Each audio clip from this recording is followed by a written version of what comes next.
Hey, it's me, Ate Namnam! So, for today's video guys, isamahan nyo naman kami pumunta dito sa isa sa sikat na resort dito sa Zambales. Yes guys, pero for this time guys, hindi kami magsuswimming. So, itong resort na nga to guys is nakikita ko lang lagi sa social media. And sa mga nakikita ko is super ganda talaga niya. So, nag-decide kaming dito kumain ng mga kaibigan ko kasama yung pamilya ko.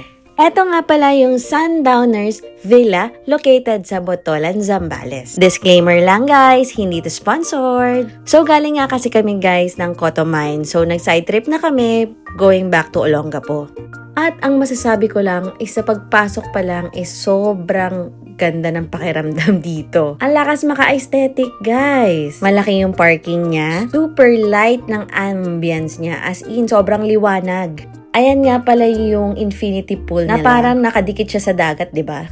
Hindi ako familiar sa mga rate ng mga villas dito, guys. Pero nakita ko may kanya-kanya silang villas as may kanya-kanyang swimming pool din. Pero may swimming pool din dyan sa infinity pool at saka may swimming pool din dun sa loob. I think para sa lahat. So, ang sarap talaga mag-pictorial dito, guys. Tingnan nyo naman, ang ganda ng lighting. Walang edit, walang kahit ano yan. Yan talaga yung itsura niya.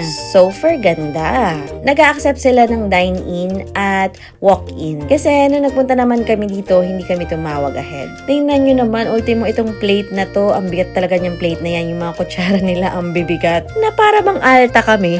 Pero sabi nga guys, andito na rin, bakit hindi pa natin i-experience, diba? I-experience yung bawat moment ng ating life. So, kasama ko pa rin mga friends ko and yung mga loved ones and family nila. Meron din silang pa-free dito na garlic bread ba yan? Toasted garlic bread. Tapos, in-order nga namin dito yung shake kasi